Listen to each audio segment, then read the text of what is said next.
नमस्कार दोस्तों, मैं आर्य सर आपका अपनी YouTube क्लास में स्वागत करता हूं। आशा करता हूं आप सब घर पर होंगे, सुरक्षित होंगे। आज हम बात करते हैं विलोम शब्द का भाग दूसरा। ठीक है, तो जो हिंदी का भाग है वो 35 भाग चल रहा है, जिसमें हम आपको विलोम शब्द पढ़ा रहे हैं। विलोम शब्द में हमने एक पार्ट जो है विलोम शब्द का पढ़ा दिया है, लगभग 60 प्लस शब्दों को। ठीक है, और यहाँ पर 40 प्लस शब्दों को और हम अटेंड कर लेते हैं। टोटल 100 प्लस जो है शब्दों को अटेंड कर रहे हैं, जो बहुत प्रमुख शब्द हैं। ठीक है, तो चलिए हम देखते हैं जो विलोम शब्द यहाँ पर भाग दूसरा है विलोम शब्द का, उसके बारे में जानकारी प्राप्त करते हैं। तो यहाँ पर जो ट्रिक थी वो आपको पता ही थी। संज्ञा के स्थान पर संज्ञा आएगा, सर्वनाम के स्थान पर सर्वनाम आएगा, विशेषण के स्थान पर विशेषण आएगा, क्रिया के स्थान पर क्रिया आएगी, और क्रिया विशेषण के स्थान पर क्रिया विशेषण के ही शब्द आएंगे। ठीक है, तो चलिए ध्यान देते हैं। यहाँ पर पहला शब्द लिखा है छाया। तो छाया मीन्स आपको पता ही होना चाहिए, किसी भी कोई एक प्रकार की छत हो, यानी किसी के नीचे कोई चीज हो, वही छाया होती है। ठीक है, तो यहाँ पर छाया का क्या होता है, आतप होता है। ठीक है, तो छाया का क्या होता है, आतप होता है, यानी खुला हुआ। नेक्स्ट है जड़। जड़ आपको पता ही है, जड़ का क्या होगा, चेतन होता है। ठीक है, नेक्स्ट है जंगम। ठीक है, जंगम का मतलब ये है चल हिलता डुलता या चलता फिरता, और जंगम का क्या होता है, अस्थावर होता है। ठीक है, यानी स्थिर, यानी एक स्थान पर स्थिर रहना। नेक्स्ट है जागरण। तो जागरण मीन्स आपको पता होना चाहिए, जागरण यानी जाग कर बोलना या युद्ध करना। ठीक है, तो जागने का मतलब ये है रात में ही जागरण हो सकता है, तो जागरण जो होता है रात में ही अधिकतर होगा। तो जागरण जो होता है, ठीक है, तो उसमें क्या होगा, उसका अपोजिट निद्रा होता है, यानी जागना का क्या होगा, सोना ही होगा ना। नेक्स्ट है ज्वलन। तो ज्वलन का क्या होता है, जलना होता है। ठीक है, तो समन का मतलब क्या होता है, शांत होना होता है। ठीक है, यानी जल रहा है तो जलने का मतलब अपोजिट शांत ही होना होगा ना। नेक्स्ट लिखा है ढाल। ठीक है, तो ढाल का क्या होता है, तलवार होती है। ठीक, नेक्स्ट है तम। तो तम का क्या होता है, प्रकाश होता है। तम यानी अंधेरा, प्रकाश मतलब उजाला। ठीक, तृष्णा। तो तृष्णा का क्या होता है, तृप्ति होती है। ठीक है, झूठ का सच होता है ना। नेक्स्ट तीक्ष्ण लिखा है। तीक्ष्ण का क्या होता है, पुंद होता है। तीक्ष्ण यानी कम, पुंद मीन्स ज्यादा। ठीक, नेक्स्ट लिखा है तिक्त। तिक्त का क्या होता है, मधुर होता है, यानी कठोर और मृदुवाणी होती है ना, वही। नेक्स्ट लिखा है तेजस्वी। तेजस्वी का निस्तेज। तेज का मतलब बहुत तेज प्रकाश हो। ठीक है, निस्तेज का मतलब प्रकाशहीन हो। नेक्स्ट लिखा है तटस्थ। तटस्थ का सापेक्ष। तटस्थ यानी पीछे, किसी चीज के पीछे, सापेक्ष का यानी किसी चीज के सामने। ठीक है, नेक्स्ट लिखा है समाधान का क्या होगा, अवधान होगा, यानी समाधान का मतलब हल निकल आना, और अवधान का मतलब हल न निकल पाना। ठीक, नेक्स्ट देखते हैं तुच्छ का क्या होता है, महान होता है। तुच्छ और महान। ठीक है, नेक्स्ट लिखा है तिमिर। तिमिर का ज्योति होता है। तिमिर यानी अंधकार। ठीक है, ज्योति यानी प्रकाश। ठीक है, नेक्स्ट लिखा है दक्षिण। तो दक्षिण का क्या होता है, वाम होता है। ठीक है, वाम यानी उत्तर दक्षिण होता है ना, यानी उत्तर। ठीक, नेक्स्ट लिखा है दाता। तो दाता का क्या होता है, सूम या भिखारी, देने वाला, ग्रहण करने वाला ना। ठीक, नेक्स्ट लिखा है द्वंद्व। तो द्वंद्व का क्या होता है, शांति होती है। ठीक है, द्वंद्व यानी बहुत वहां पर शोर हो। ठीक है, और शांति का मतलब जहां पर शोरगुल ना हो। ठीक है, नेक्स्ट लिखा है धृष्ट। धृष्ट का क्या होता है, नम्र।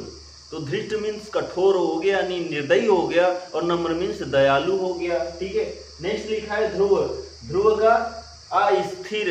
ठीक है, ध्रुव का अस्थिर। ध्रुव मतलब स्थिर रहना, अस्थिर का मतलब चलते फिरते रहना। नेक्स्ट लिखा है नूतन का पुरातन। ठीक है, यानी जो नया है उसका पुराना ही होगा। ठीक, नेक्स्ट लिखा है निर्मल। तो निर्मल का क्या है, मलिन है, यानी साफ सुथरा का गंदा ही होगा ना। नेक्स्ट लिखा है नीरस। नीरस का सरस। नीरस मतलब एक प्रकार से नम्र रहना, और सरस मतलब चंचल रहना। ठीक, नेक्स्ट लिखा है निंदा। निंदा का क्या होता है, स्तुति, यानी किसी की बुराई करना, किसी की प्रार्थना। ठीक है, या आशीर्वाद देना। ठीक, नेक्स्ट लिखा है परोक्ष का प्रत्यक्ष, परोक्ष का मतलब पीछे, प्रत्यक्ष का मतलब सामने। नेक्स्ट लिखा है पृथक, पृथक का संयुक्त, अलग का मिलान नहीं होगा ना, मिला हुआ, ठीक है। नेक्स्ट लिखा है पतिव्रता का उल्टा, पतिव्रता का उल्टा। पतिव्रता का मतलब जो पति के विरुद्ध ना जाए, और उल्टा का मतलब ये है कि जो पति के विरुद्ध चली जाए, ठीक है। नेक्स्ट लिखा है सम्मुख, सम्मुख का क्या होता है नेपथ्य, सम्मुख का मतलब ये है कि सामने, नेपथ्य का मतलब है होता है पीछे से, ठीक। नेक्स्ट लिखा है प्रफुल्ल, प्रफुल्ल का मतलब होता है खुशी, ठीक है। तो म्लान का मतलब होता है दुखी, ठीक है।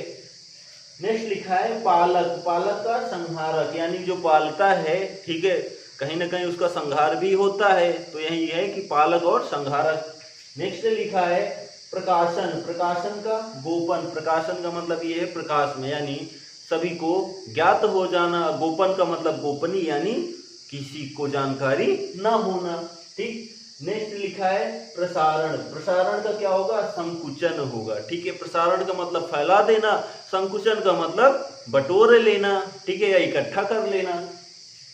नेक्स्ट लिखा है प्रसाद, प्रसाद का क्या होगा विषाद होगा, ठीक है। प्रसाद एक प्रकार का यानी हर्ष या खुशी, ठीक है, और विषाद का मतलब दुख।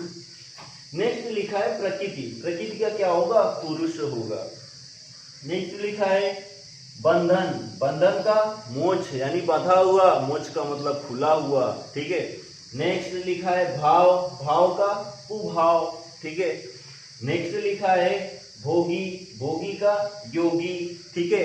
भोगी का योगी, एक ग्रहण करने वाला होता है, एक न ग्रहण करने वाला होता है। आपने योगी को देखा, भोगी को देखा होगा। भोगी यानी खाने वाला, योगी मतलब न खाने वाला, एक प्रकार से। नेक्स्ट लिखा है महात्मा, महात्मा का दुरात्मा, ठीक है, यानी एक अच्छा होता है तो एक बुरा होता है, ठीक है, अच्छा और दुष्ट, ठीक है। नेक्स्ट लिखा है मौन का मुखर, मौन यानी शांत रहना, मुखर मतलब वाचाल, एक प्रकार से बोलने वाला, ठीक। नेक्स्ट लिखा है राम का रावण या श्याम, ठीक है। राम का क्या है रावण या श्याम, यानी दोनों में से श्याम या रावण आता है तो दोनों में से एक सही, दोनों आएगा तो दोनों सही है, ठीक है। अगर एक आता है तो राम या श्याम में से, तो दोनों में से एक सही है, ठीक है। तो यहाँ राम का उल्टा रावण होगा या तो श्याम होगा। नेक्स्ट लिखा है विधवा का सधवा, ठीक है, विधवा का सधवा, विधवा का मतलब जिसका पति ना हो, और सधवा का मतलब जिसका पति हो, ठीक। नेक्स्ट लिखा है विधि का निषेध या विरुद्ध, विधि यानी तरीका, ठीक है, और जो तरीका है वो निषेध यानी बेकार हो गया या उसके उस तरीके के विरुद्ध, ठीक है। नेक्स्ट लिखा है विषाद, विषाद का हर्ष यानी दुख का सुख होता है, ठीक है। नेक्स्ट लिखा है शाश्वत, शाश्वत का क्षणिक, ठीक है, शाश्वत का मतलब हरदम चलने वाला, ठीक है, यानी हरदम के लिए, क्षणिक मतलब क्षण भर के लिए आया और चला गया, ठीक है। नेक्स्ट है संकीर्ण, तो संकीर्ण का क्या होगा उदार होगा, ठीक है, संकीर्ण का उदार यानी विनम्र भाव का और कठोर भाव का यानी निर्दयी भाव का। नेक्स्ट लिखा है श्री गणेश, श्री गणेश का क्या होता है इति श्री यानी प्रारंभ करना और समाप्त करना, ठीक है। तो श्री गणेश का क्या होता है इति श्री होता है। ये हमने 40+ शब्द यहाँ पर लिए, और इसके भाग यानी हिंदी के भाग 34 में हमने जो है 60+ शब्दों को लिया था विलोम शब्द में, यानी 100+ शब्द हम जो है हमने आपको बताया। जो महत्वपूर्ण, बहुत ही महत्वपूर्ण शब्द थे उन्हीं को हमने अटेंड किया है, ठीक है। और जो बिल्कुल एकदम नॉर्मल थे, जिनको जानकारी आपको पहले से ही है, हमने उन शब्दों को विशेषकर नहीं लिया है अधिकतर, ठीक है। तो जो हमने आपको ये जानकारी प्रदान की, ये आपका विलोम शब्द कंप्लीट हो गया, यानी 100+ शब्द जो है हमने केवल अटेंड किए हैं विलोम शब्द के अंतर्गत। अदर जानकारी जो है आप किसी बुक के माध्यम से पढ़ सकते हैं। हमने यहाँ पर मोस्ट इम्पॉर्टेंट केवल शब्दों को ही चूज किया है, ठीक। तो जो विलोम शब्द था ये आपका कंप्लीट हो जाता है। नेक्स्ट भाग में हम नेक्स्ट टॉपिक के साथ मिलते हैं, ठीक है, हिंदी के भाग 36 में, जिसमें हम आपको पर्यायवाची बताएंगे। तो ये हमारा विलोम कंप्लीट हो गया, ठीक है। तब तक के लिए जय हिंद, वंदे मातरम, धन्यवाद।